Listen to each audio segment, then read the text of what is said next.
To Amigathon. For those of you that are still with Retro Man Cave, then you will not be hearing this. But for those of you that are not with Retro Man Cave, then you are with us, or you are not watching Twitch. Perhaps you're outside.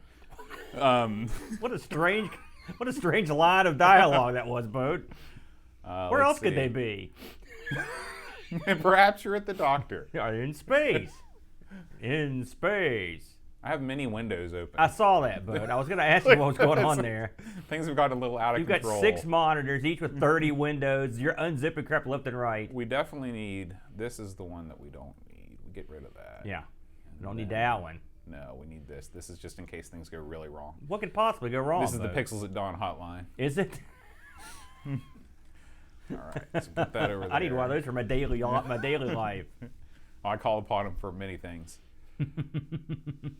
Okay, and Retro was killing it over there. Loved it. Yeah, he's really doing great. I enjoyed the hilarious sword fight on Moonstone. You know, the Moonstone's a funny game. It is funny. It's not ha-ha funny. It's got the goofiest box art. You know, it's just this goof. And then you turn on the game. It's a relentless, gory killing machine. That's what I like about it. That's the good part. But it's not too gory. It's not too. Well, it's skating the edge for me. There's no X-rays or anything going on. So let's see. What I need to do now is open up Twitch again. It's always hard to know. Okay, I think that we just need to put up. Actually, we're going to keep the chat over there for the time being. I'm going to need all the power of all my windows. Yeah. Go ahead, dude. We're going to go ahead and switch over to this screen. We're going to be talking about this Kickstarter a little bit. And tip in the hand, Boat. Yeah, well, nobody's watching. Everybody's with Neil. Oh. So actually, we'll just keep it right here. And how you doing? We'll just chat a little bit. It's chat choice. Is it? What happens to your heart whenever you hear chat choice come up on the wheel? It's funny because every time that happens, I'm like, uh-oh. For one thing, early on we were afraid there was no one in chat, so that was always an issue. But this week, I will say it was the easiest it's ever been because we had lots of people in chat. They picked something that was good, you know. But yeah, it also perennially chat choice the next week when we do the game or whatever they pick, they show bombs. That's. Well, I'm like, why did you pick something you didn't want to watch? I think a lot of the when you say bomb, I mean most of the people in chat, they are watching live the next week. That's so true. Their numbers aren't reflected. That's true, but it's hard for us to, until recently, it was hard for us to judge. Mm-hmm. So, but that was always a running joke me and Brent has. Like, well, next week we're, thankfully, we don't need the chat choice to tank. We can do that depending on whatever game we play. Just do another arcade show. No. And then you'll... Pinball, that's right out. So it's funny, we put those locks on the wheel and they've not come up once. That's not even close to coming up. It's weird how that happened, but I still think that was a fantastic idea. It was a good idea. Keep the spirit of the shows on. Hey, we could roll Coco or Spectrum or Atari 6 times in a row between now and Thanksgiving. We got plenty of time. You do. You got many weeks between now and November. A deep sigh. You got all your windows open. You're ready to go. Yeah. What do you think about being able to look at this instead of looking at the wall for 12 hours? It's an upgrade. I miss just staring at a sleeping Chad Wilcox. That's true. Missing the or all those splayed crotches on the couch that's what brought in the big money. Yeah. When it's hour 15 and Chad's asleep on the couch, and we're both pissed off. Yeah. It's like, oh God. You look back over, it's like, ah. Nothing like being angry at about hour 17 of a 24-hour marathon. I still can't believe we did that 24-hour show. That was mad. Did we just do one of those, or was it 7 that we did? It felt like 7. Sometimes I feel like it's still going on. I can imagine so, yeah. That was a good idea. That was so brutal, but we had fun. We played a lot of games, that's for sure. All right, we should be coming back. It's just like waiting for a handoff in like one of those baton races. Well, this is just like the Jerry Lewis telethon. You know, when your juggler is getting ready to go on stage and the mime is warming up. Yeah. Jerry Lewis is still alive, isn't he? He is. That guy's, he must be pickled by now. He's beat the odds. He's like Dick Clark, except Dick Clark didn't beat the odds. Yeah. You remember that Simpsons? There was the year 2000 hit and Dick Clark melted. It was a robot. I thought that was a great bit.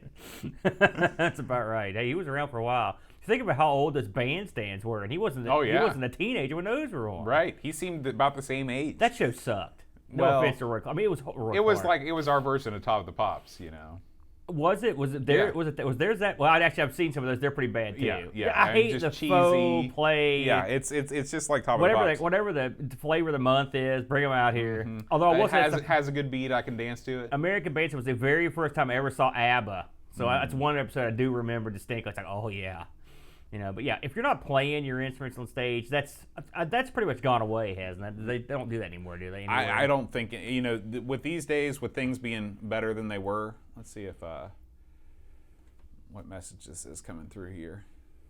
It could be, God only knows. Oh, it's just my dad. He's how you doing there, kid? He sends me these cryptic things that says the best title to have, and I know there's some picture that is attached to it. I will look at that picture later. Hello, everyone. Welcome back to Amigos Studios. Thank you for that donation, that the $25 donation from Anonymous. Thank you so much. What a way to welcome us back to Amigos Studios. We have a very special treat today. We are going to be joined by a very special guest, and I'm going to call him right now. What could go wrong? Wow, look at that.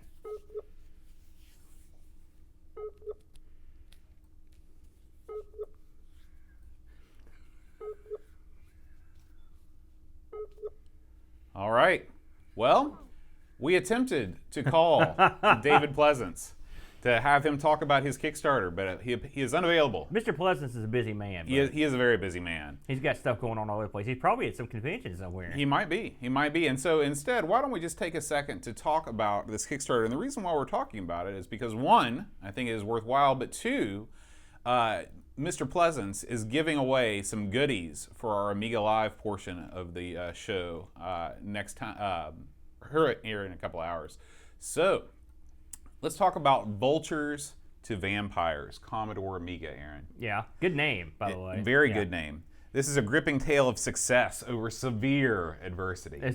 There's nothing I like more than a gripping tale of success over adversity. It's like the story of your life. I think Mr. Pleasance, everything he says is gripping. Yes. He's a tremendous storyteller. I watch interviews with him somewhere, and he's the best. Yeah. He's always and he's got that everyman lingo mixed in with his own personal flair. Yeah, that's what I like about it. He's got a little pro wrestler in him. He does.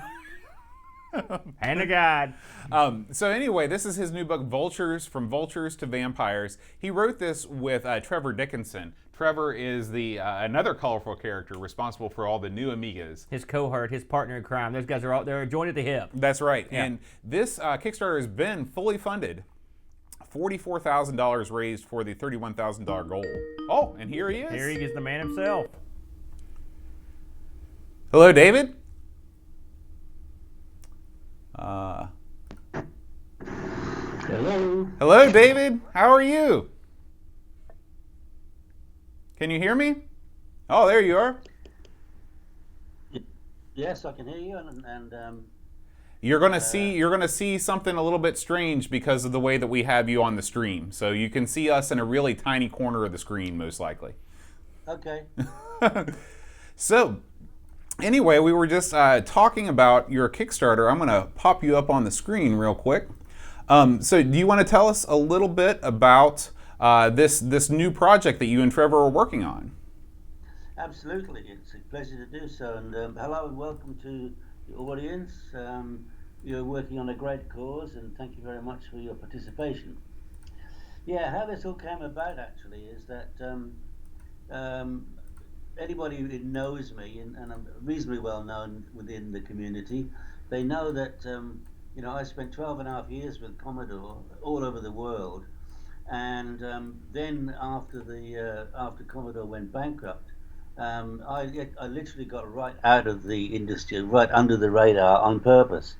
I changed my life completely. I married a Dominican girl, took her to Australia. We bought a Mexican restaurant, and ran that for 5 years.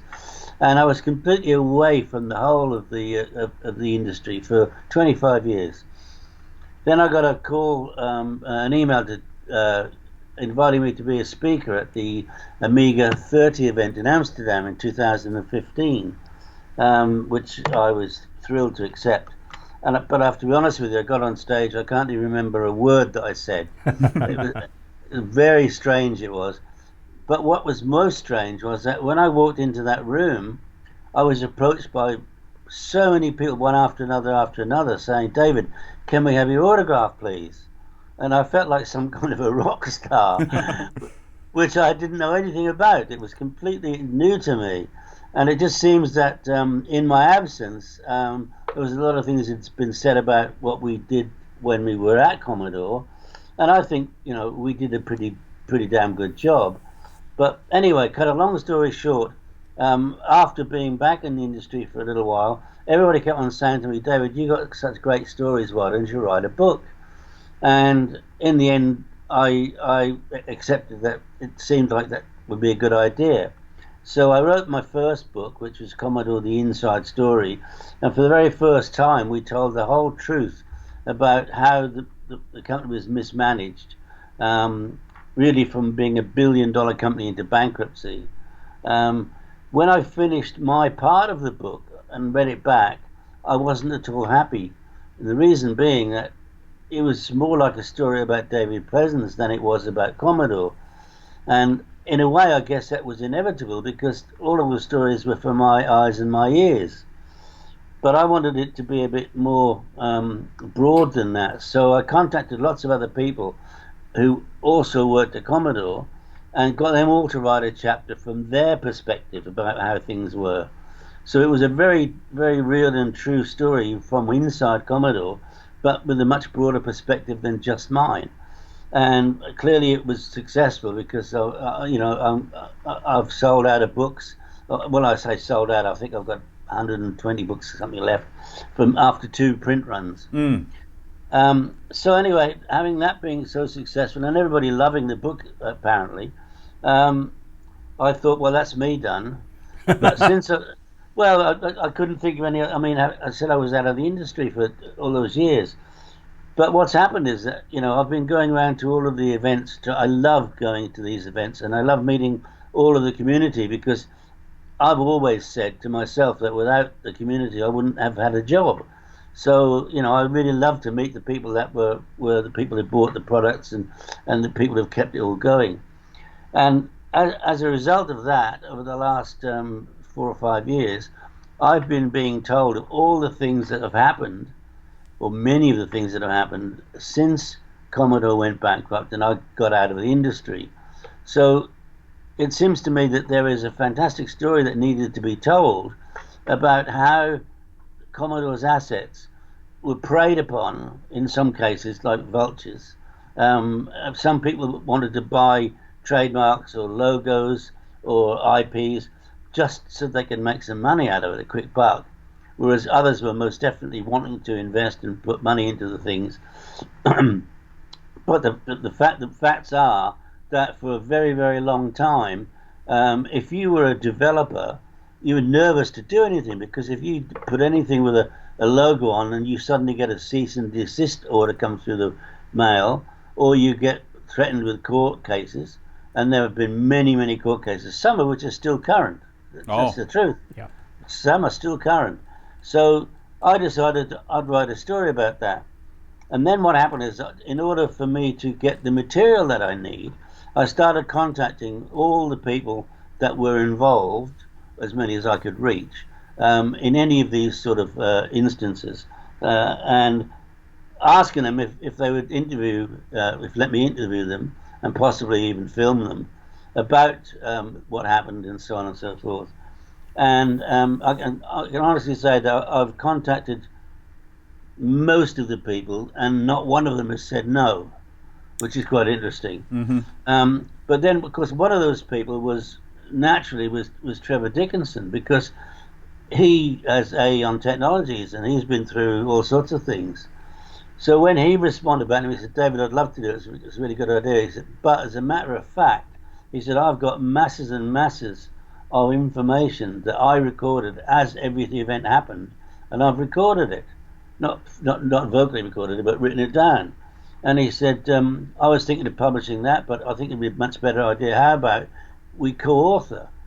And I thought, well, that's a fantastic idea, because now I've got all of the knowledge that happened on the day it happened from when Trevor recorded it, and now I'm getting in touch with those same people and looking at it maybe 20 or 15 years later, saying, what did you think?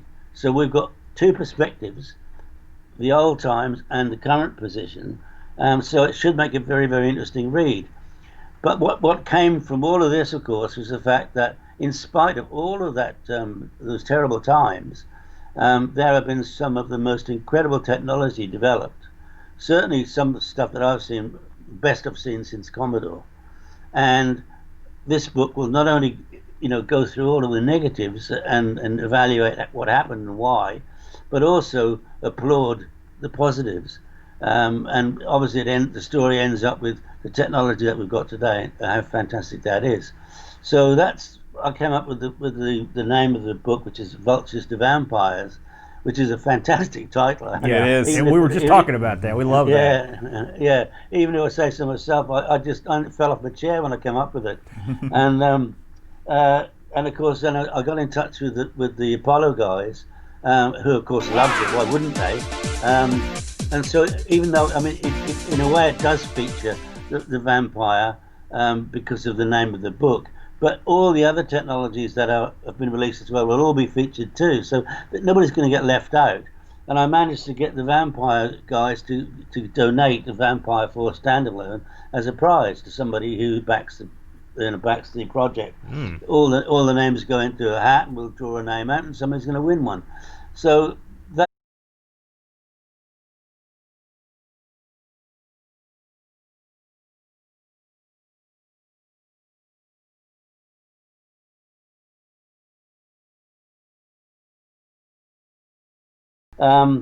But there are a lot of things that I'm now finding out about that I didn't know before.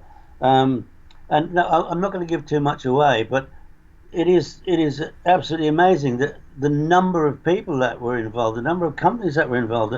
Most people have never even heard of some little companies that did various things, and I'm finding it really quite intriguing. In fact, it's in a number of ways. There's been a couple of spin-offs. A guy contacted me out of the blue and said, once I announced what I was doing, and he said, I actually worked for Escom for a year in one of their stores. And this guy is now he's the CEO of his own IT business, doing very, very well indeed. So he's done really well out of it. But this was a period of time when he was studying. And he's given me an insight what it was like actually working inside an Escom store, which I think is, again, it's a different spin on things. Sure, absolutely. Yeah. All right. Well, we are a little bit pressed for time, so I'm going to get you out of here on this. What if you want to give the pitch for somebody that bought your last book, loved it, but just wonders, do I really need one more book for the Amiga story? How would you sell them on that quickly?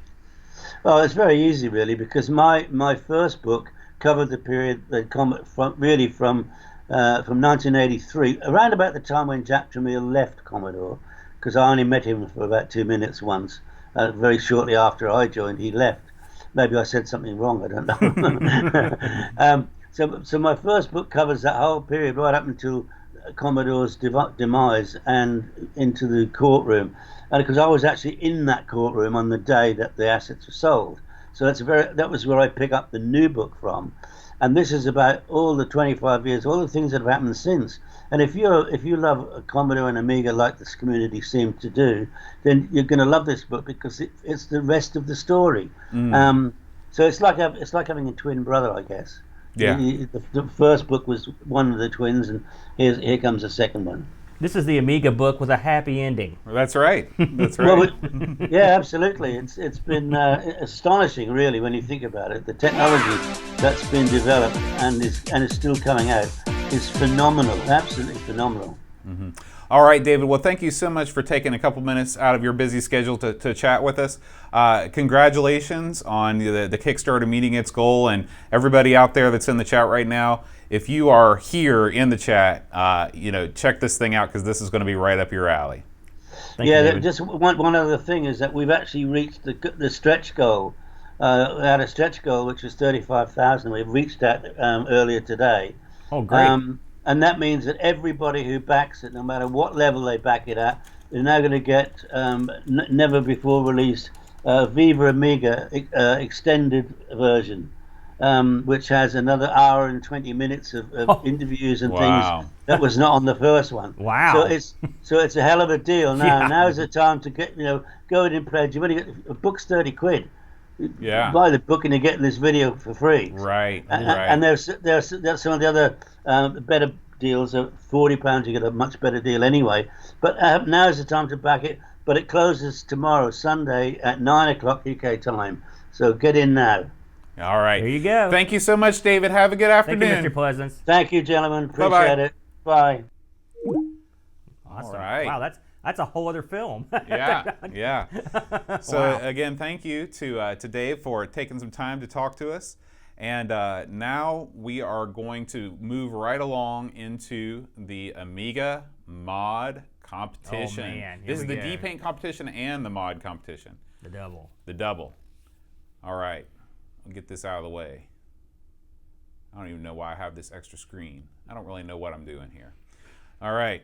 So anyway, we are going to kick things off with the D-Paint competition. This is the way that it's going to work. I'm going to put an overlay on the screen, and that is going to give you your choices. I'm going to announce what each piece of art is, and then all you have to do is write the number of your choice in the chat. Okay? Simple. Simple. Very simple. Hopefully it works. I think it will. Sometimes you don't know. It will definitely Some work. people would test this before. Remember when I closed all those windows, by the way? Yeah. One of those was the thing that I needed. Let's see. So what did we call this? Twitch polls. There it is. Twitch poll overlay. All right. So D-Paint challenge. We'll go ahead and get this overlay. We'll add that to the screen as so. Poll. Look at that! I named my source, Aaron. Yeah, you're like a video DJ. I am what I play. You're mixing mad fat beats video wise right here in front of me. It's amazing to see. Okay, well, it's not going to be too amazing because I don't see it on there. Poll. Did I do something wrong? Poll. I don't see the source on there anymore. Did I hit cancel? Let's try it again. Browser source. There it is. Poll. Okay. But see, I just don't see it there on the list of things. You know what I mean? I do. Let's try it one more time, just for fun. Oh yeah, we're gonna go to commercial. We'll be right back. Hi, my name is Bella. Isabella was born at 28 weeks, so she was almost 3 months premature. She was being resuscitated every day, so her symptoms were something like not being able to breathe on her own. She was transferred to Gainesville at UF Health Shands Hospital. Shands Hospital said she needs new lungs. I got her in new lungs. So she had her transplant when she was 14 months old, and she came home 2 months after that. There was so much equipment that was used from the hospital that has been funded by Children's Miracle Network, and without it, without all the donations that go to CMN, Isabella would not be here. She would not be alive and smiling and laughing. They saved my life.